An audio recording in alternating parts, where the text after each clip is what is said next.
Hello students, આપણે આગળ જોઈએ છે યુનિટ 8 માં. તો નેક્સ્ટ ટોપિક જે છે આપણો એ ગુરુત્વાકર્ષણ માટે સંપાતપણાનો સિદ્ધાંત. સંપાતપણાનો સિદ્ધાંત, આઈ થિંક તમે એવો શબ્દ સાંભળી ચૂક્યા હશો. શું મતલબ થાય એનો કોઈને ખ્યાલ છે?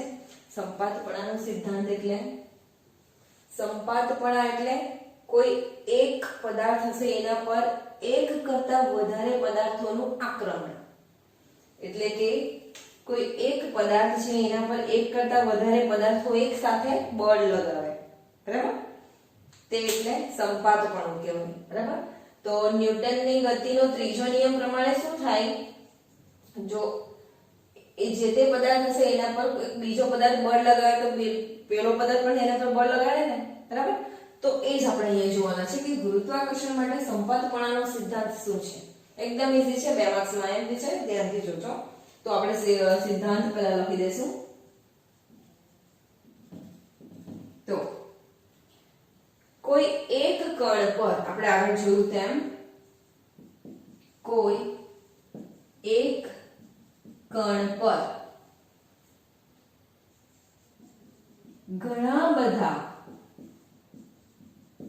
કણોને કારણે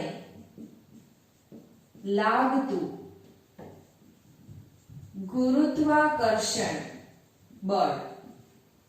કોઈ એક કણ પર, એટલે કે કોઈ એક કણ આપણે લઈએ, કોઈ એક કણ છે આ, બરાબર? આકૃતિ આપણે ક્યાં લઈશું? તો અહીંયા લઈશું. કોઈ એક કણ છે, ધારો કે આ m1 છે, બરાબર? એક કણ પર ઘણા બધા કણોને કારણે લાગતું ગુરુત્વાકર્ષણ બળ. તો ચલો બીજું બળ અહીંયા છે, આકૃતિ જે છે તે રીતના લઈશું. બીજો કોઈ કણ અહીંયા છે, બીજો કોઈ કણ અહીંયા છે, બરાબર? ઘણા બધા કણોને કારણે લાગતું ગુરુત્વાકર્ષણ બળ એ દરેક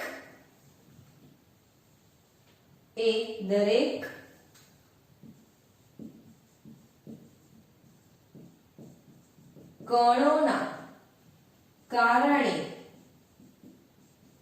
લાગતા ગુરુત્વાકર્ષણ બળના સદિશ સરવાળા બરાબર હોય છે. જોઈએ છે આપણે કેવી રીતે છે આ તે. ચાલો, તો કોઈ એક કણ પર ઘણા બધા કણોને કારણે લાગતું ગુરુત્વાકર્ષણ બળ. હવે આ m1 આપણો એક કણ છે, બરાબર? જેના પર આપણે આ લઈ લઈએ m2, m3 અને આ છે m4. એટલે આ ઘણા બધા કણો થયા, તેને કારણે લાગતું ગુરુત્વાકર્ષણ બળ એટલે કે આના પર બળ લગાડશે, આના પર લગાવશે અને આના પર બળ લગાવશે. ઓકે,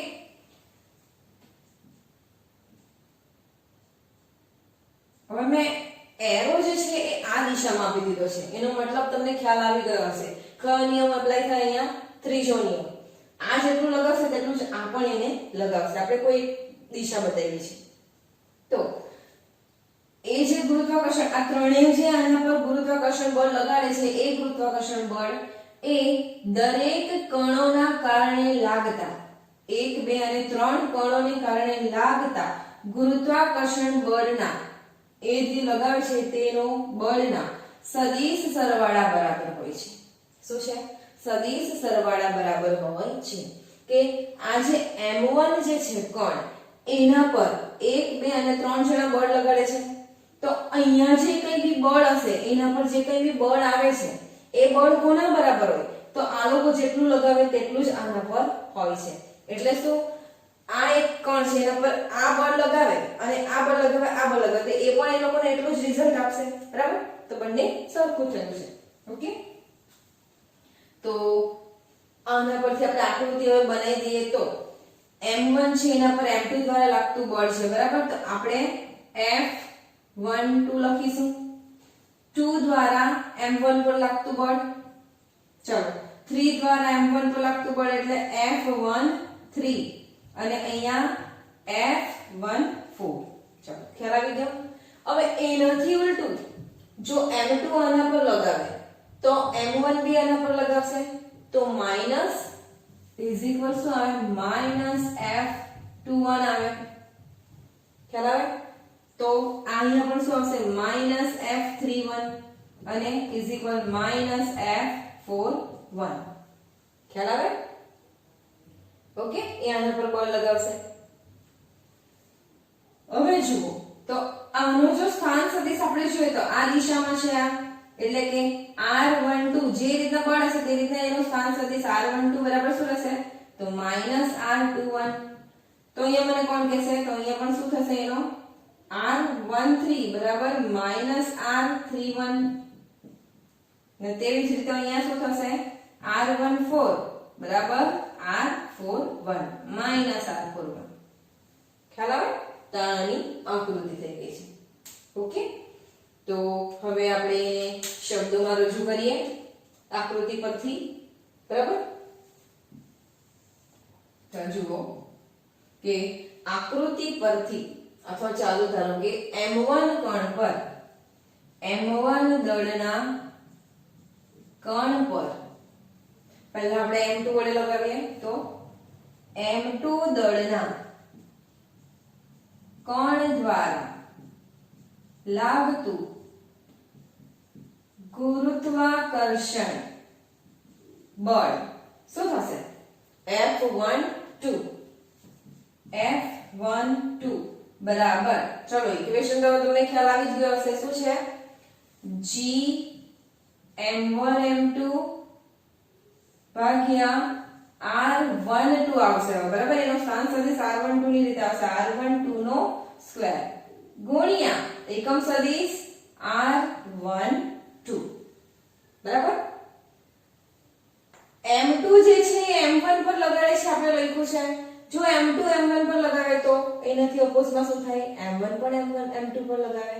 તો તેવી જ રીતે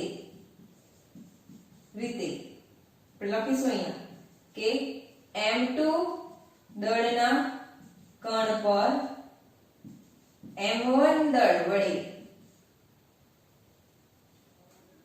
દળના કણને કારણે લાગતું બળ, સોરી ગુરુત્વાકર્ષણ બળ શોર્ટમાં લખ્યું છે, તમારે આખું લખવાનું. શું થશે? તો F21 બરાબર શું થશે? એનાથી ઉલટું તો -G M1 M2 ભાગ્યા R21 નો સ્ક્વેર ઇન્ટુ એકમ સદિશ શું થશે? R21, બરાબર? પહેલું આપણું પતી ગયું છે. એવી જ રીતના તમારે આના માટે લખવાનું એકદમ ઈઝી છે. ચલો ફટાફટ લખી દઈએ આપણે. તો અહીંયા એ તો તમે જાતે પણ લખી શકો છો, બરાબર? પણ થિયરી છે એટલે આપણે એક્સપ્લેન કરતા છે. તો હવે બીજું કે હવે M1 પર કોણ બળ લગાડે છે? તો M3, બરાબર? M1 દળના કણ પર M3 દળના કણ દ્વારા લાગતું બળ F13 બરાબર G M1 M3 આવશે, બરાબર? M1 M3 આવશે ભાગ્યા R13 નો સ્ક્વેર ઇન્ટુ એકમ સદિશ શું હશે? R13 અથવા કરીને એટલે કે એનું ઓપોઝિટ શું થશે? તો F31 બરાબર શું થશે? તો -G M1 અથવા તો M3 M1 ભાગ્યા R31 નો સ્ક્વેર અને એકમ સદિશ શું હશે? R31. એનાથી ઓપોઝિટ થયું છે.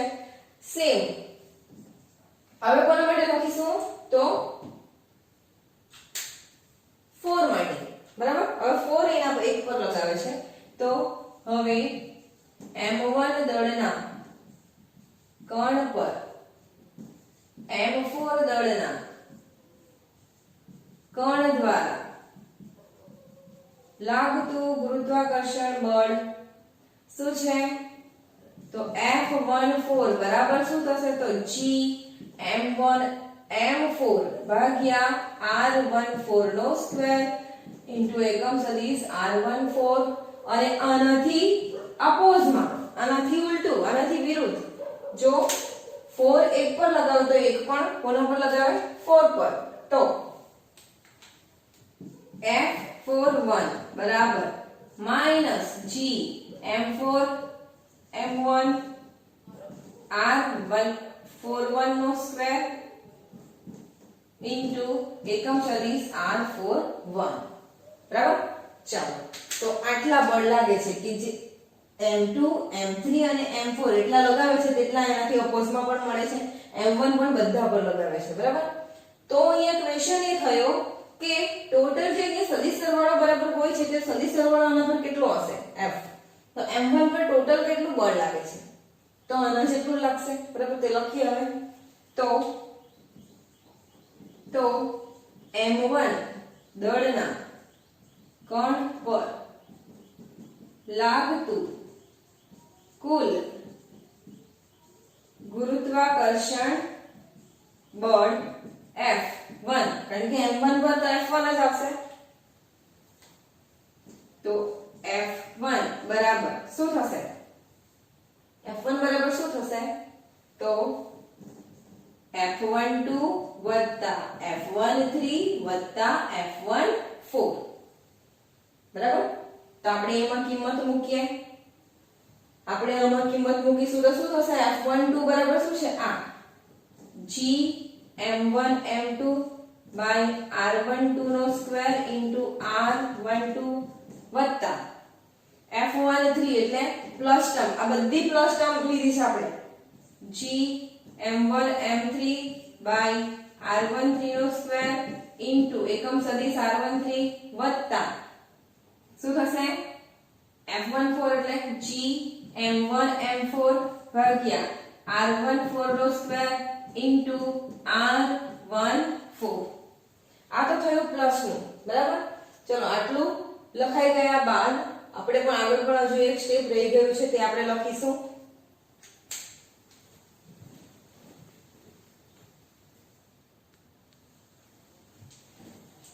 ચલો, તો m1 દળના કણ પર લાગતું કુલ જે બળ છે, દરેક કણ દ્વારા લાગતું જે બળ છે એ છે. બરાબર. હવે દરેક કણને m1 પણ આપશે. બરાબર. તો તે શું આવશે? તો અથવા કરીને લખશું. અથવા એટલે શું? તો આપણી આ જે ફિગર છે, અહીંયા m1 જે છે, આ m2 અને આ m3, આ m4, તો 1 2 અને 3 દ્વારા તો બળ થયું, તો આ m1 પણ આને આને અને આને આપશે. બરાબર. તે ઓપોઝિટ બળ થશે એનું. પણ બંને કેવા છે? બંનેનો જે ટોટલ સરવાળો કેવો છે? તે સરખો છે. અથવા F1 બરાબર સદિશ અહીંયા લખજો. શું થશે? તો માઈનસ, કારણ કે ઓપોઝિટ ફોર્સ છે. બરાબર. માઈનસ જે આપણે કોમન કરીને લઈ લઈએ ત્રણેય બળમાં, અહીંયા પણ માઈનસ છે, અહીંયા પણ માઈનસ છે, અને આપણે અહીંયા પણ હતું તે પણ માઈનસ છે. બરાબર. તો માઈનસ બ્રેકેટમાં g m1 m2 1 2 લખો. ચાલો તે રીતના લખી દઈએ. 2 1 ભાગ્યા r21 નો સ્ક્વેર into એકમ સદિશ r21 વત્તા શું થશે? g m3 m1 ભાગ્યા r31 નો સ્ક્વેર into r31 એકમ સદિશ, બરાબર, r31 થયો, વત્તા g m4 m1 ભાગ્યા r41 નો સ્ક્વેર into એકમ સદિશ r41. બરાબર. તો આ તમારું ફાઇનલ થયું. બરાબર. આ અને આ બંને એક જ છે. હું આ માનકમાં લઈ લઈએ તો તમારું સરખું જ આવ્યું છે. બરાબર. તો આ તમારું ગુરુત્વાકર્ષણ માટે સંપાતપણાનો સિદ્ધાંત છે. એકદમ ઈઝી છે. બરાબર. 2 માર્ક્સમાં પૂછાય છે અને 1 માર્ક્સમાં એનો સિદ્ધાંત પૂછાય છે. સો પ્રિપેરેશન કરવી. Okay, thank you.